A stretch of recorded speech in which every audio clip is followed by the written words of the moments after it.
Өнөөдөр Монгол Улсын хууль тогтоомж иргэдэд ойлгомжтой, тодорхой, хамгийн гол нь эргэн бүрт тэгш үйлчлдэг байх дээр бид анхаарч ажиллах шаардлагатай. Шинжлэх ухааны технологийн сургуулийн геолог Уул Уурхайн сургууль бакалаврын боловсролоо эзэмшсэн төр болон хувийн хвшилд ажиллаж байгаад Харвардын их сургуулийн байгалийн ухааны их сургуульд байгалийн ухааны доктор зэрэг хамгаалсан. За мэдээж энэ жагсаалтын дунд манай салбарын шилдэг манлайлагчид за манай ирээдүйд бэлтгэгдэж байгаа шинэ залуу үеийн улс төрчдийн төлөөллүүд бас багтсан.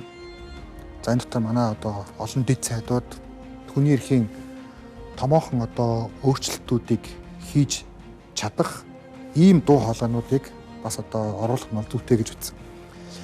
Яг тэгэхээр ардчлал гэдэг бол өөрөө дуу хоолойнуудын илэрхийлэл бөгөөд ардчлал гэдэг бол бүгдээрээ тэмцэж босгодог үнэт зүйл. Энэ ч агуулгаараа өнөөдөр хүний эрхийн талаар ирээдүйн эрх зүйн том өөрчлөлтийн талаар одоо томоохон бас дуу хоолой болж чадна гэж хүний эрхийн хуульч Баасан Жаргал манай дэд сайд Солонгоо манай хуульч нийслэлийн орлогч манай Номин Чимэг гэд хүчтэй залуу одоо улс төрчид хүний эрхийг Монголын арчлалыг за мөн эмэгтэй дуу хоолой гендерийн энэхүү одоо том өөрчлөлтийг хийж чадна гэдэг одоо энэ агуулгаар бас хүчтэй одоо бүсгүйчүүдийн дуу хоолойг бас оруулж байгаа юм. Тийм учраас энэ хүүсийн төлөөлөл тэгш байх тусам парламентын хууль тогтоох чадамж парламентаас баталж гаргаж байгаа хууль өөрөө илүү нийгэмд ээлтэй байдаг.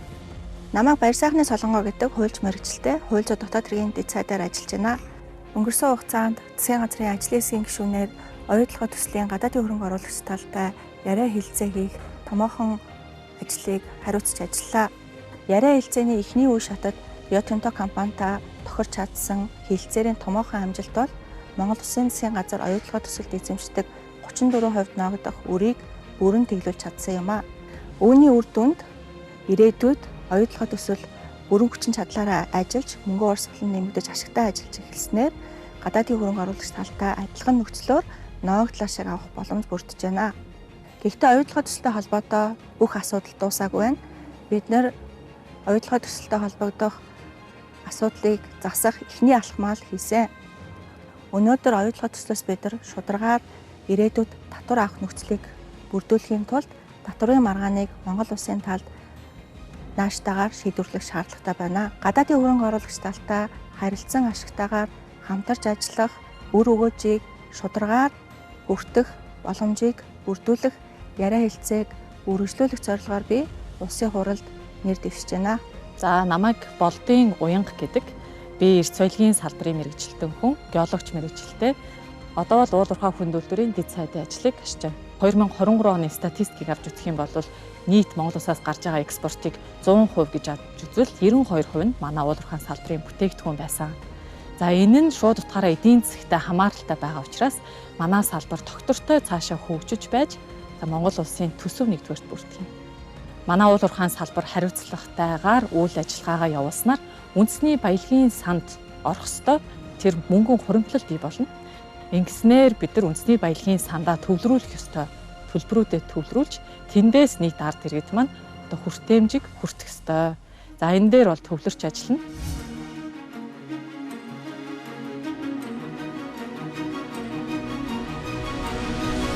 Ерөнхий сайдаа багаар нь дэмжи.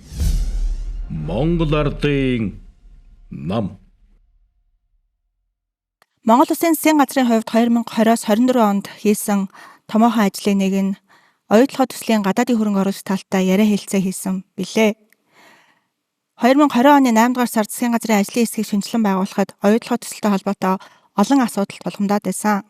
Дубайн гэрээнээс үүдэлтэй татварын маргаан, өрийн сүлжээний асуудал, цаашлаад бас оюутлогоо төслийн гүний уурхайн зардал хэтэрсэн, хугацаа хойшлсон гэд олон тулгамдсан асуудал байсан. 2020 оны 12 дугаар сард Rio Tinto компаниас ирүүлсэн санхүүгийн тооцоололд Монгол Улсын засгийн газар 34% оюутлогоо төсөлд эзэмшээд ноогдол ашиг авах нь битгий хэл харин ч ирээдүйд улам их өртөө болох санхүүгийн загвар ирсэн.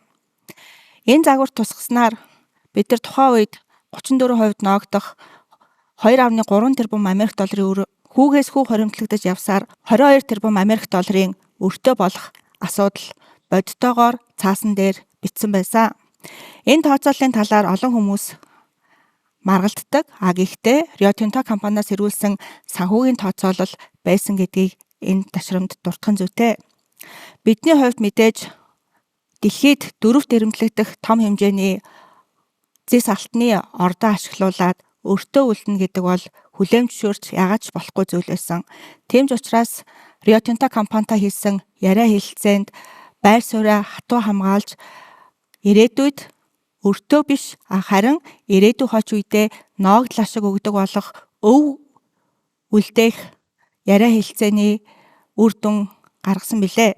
Энэхүү яриа хэлэлцээний үр дүнд бид нар оюутлогын төслийн 34% эзэмшдэг хувь эзэмшилд хоримтлагдаад байсан үрийг бүрэн тэглүүлж өнөөдөр Монгол Улсын засгийн газар Монголын иргэд бид хамтдаа дэлхийд дөрөвт эрэмблэгдэх хэмжээний том зэс алтны уурхайд 34% үнэгүй эзэмшдэг болсон.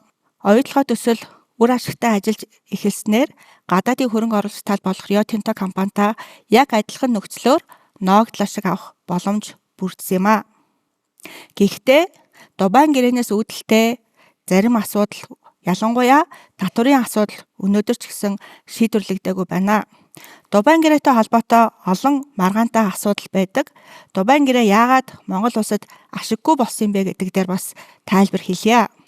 Бидний хувьд зөвхөн ноогдол ашиг авах төдийгүй оюутлогын ордоос шударгаар татварын орлого мөн авах хэрэгтэй. Татварын маргаанаа Монгол улсын талд ашигтайгаар шийдвэрлэснээр ирээдүйд оюутлогын төслөөс шударгаар зохиох хэмжээний татварын орлого авах боломж бүрднэ. Тэгээ яагаад энэ бас асуудал болцсон юм бэ гэдээ аваад үзье.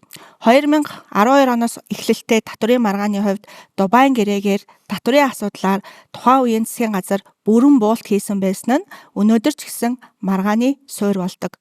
Бид нар ашигт малтамлын нөөц архисны төлбөрөө яаж тооцож авах асуудлыг Дубайн гэрээгээр тохирчсон байсан. Тухайн үед ил уурхайн зардал хэтэрсэн Монгол улсад ирэх татварын үр өгөөж буурсан байсан асуудлыг Дубайн гэрээгээр мөн хүлээн зөвшөөрчихсөн байсан.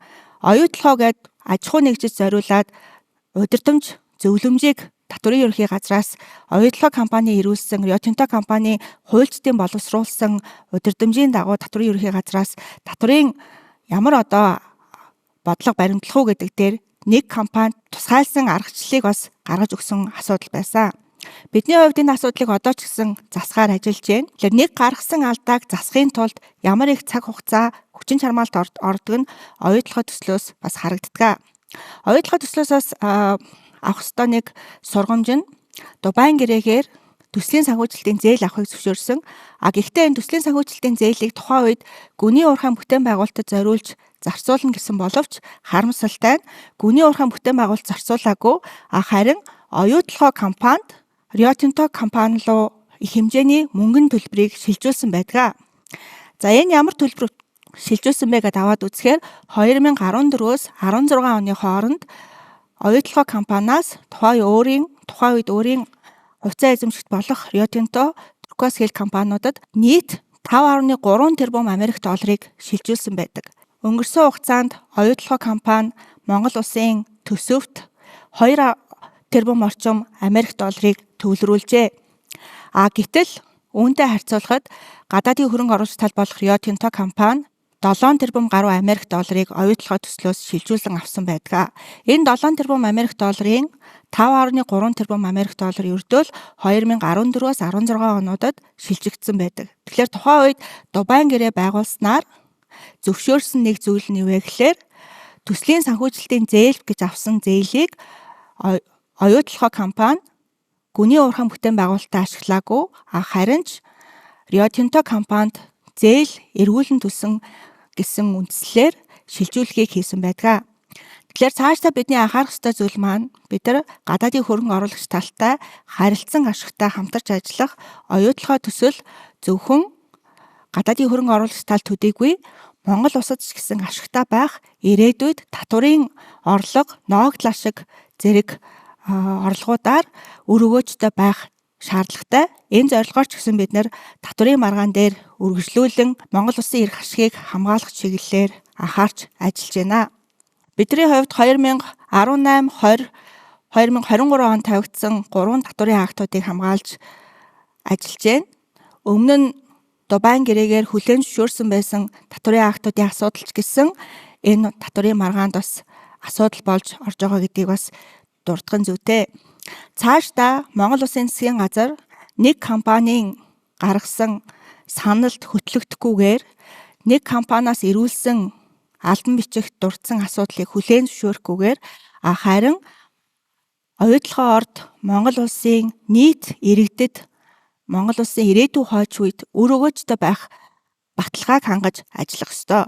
Энэ ч зорилгоор цаашид татврын асуудлыг Монгол Улсын эрх ашигт нийцүүлж шийдвэрлүүлэхээр бид нар бас анхаарч ажиллаж байна. Оюутлогын төслийн Монгол Улсын засгийн газар эзэмшдэг 34% ноогдох үрийг бүрэн тэглүүлж чадсанаар бид нар бас ямар үр дүнд хүрсэн бэ гэхээр үндэсний баялагын сангийн нэг хэсэг болох хоримтлалын санд стратегийн ач холбогдолтой орд газруудын төрийн эзэмшлийн 34% ноогдох ноогдол ашгийг хоримтлуулж иргэдтэй эрүүл мэнд боловсрол орон сууцны хөтөлбөрт хамрагдах боломжийг бий болгосон. Хоримтлалын сангийн нэг томоохон асуудал нь зөвхөн оюутлогын төсөл биш. Таван толгой, Эрдэнэт, Цагаан сувраг зэрэг стратегийн ач холбогдолтой орд газруудын төрийн эзэмшилт байх 34% ноогдох ноогдол ашгийг бид нар хамтдаа үр өгөөжийг нь хүртэх боломж тогтолцоог бүрдүүлсэн. Үндэсний баялагын сантай холбоотой бас олон маргаантай зүйлийг өнөөдөр улс төрийн сонгуул болж байгаа үед зарим улс төрийн хүчнээс мэдэгдэж байна. Ялангуяа харталсан намын зүгээс үндэсний баялагын сангийн тухай хуулийг хүчингү болгоно гэдэг асуудлыг хөндөж байна. Тэгэхээр Монгол Улсын иргэд баялагтай эзэн байх тогтолцоог бий болгосон стратегийн ач холбогдолтой ордуудын засгийн газрын эзэмшлийн 34% ноогдох ноогдол ашгийг шууд иргэдтэй үр өгөөж болгож хүртээх тогтолцоог бий болгосон үндэсний баялагын сангийн тухай хуулийг яагаад улс төрийн хүчнүүд эсэргүүцээд байна вэ? Бидний хувьд өнгөрсөн хугацаанд Монгол Улсын байгалийн баялагт хэн эзэн суваа? Монгол Улсын байгалийн баялаг хэнд илүү ашигтай байваа гэдгийг бас дүгнэж цэгнэх хангалттай хугацаа өнгөрсөн. Тэгэхээр төсвийн хөрөнгө оруулалтаар нээсэн орд газруудыг ганц гэр бүл эзэмшээд улам их мөнгөтэй болоод явах уу? Олсон орлогоороо улс төрийн нам худалдан авч улс төрийн үйл явцад нөлөөлөх үү? Харин эсвэргээрээ үндэсний баялагын сангаар дамжуулж төсвийн хөрөнгө оруулалтаар нээсэн стратегийн ач холбогдолтой ордуудын засгийн газрын эзэмшлийн 34%-ийг хоримтлалын сангаар дамжуулж эргэн бүр тэгш хүртээмжтэй үр өгөөжийг нь хүртэх үү гэдэг асуудлыг бид ярьж байна. Цаашдаа мэдээж Монгол Улсын засгийн газар гадаадын хөрөнгө оруулалтыг дэмжиж эдийн засгийн тогтвортой өсөлтийг хангаж ажиллахыг эрмэлзлэнэ. Гэхдээ эдийн засгийн өсөлт гадаадын хөрөнгө оруулалтыг дэмжинэ гэдэг нь бүх зүйлээ тавиад туuna гэсэн үг биш юм аа. Монгол Улсын иргэдэд ашигтай байх шийдлийг бид нар ч гэсэн гаргаж шаардлагатай үед яриа хэлцээн дээр хатуу байр суурьтай зогсож нийт иргэдтэй ашигтай байх шийдлийг сонгох нь чухал юм аа.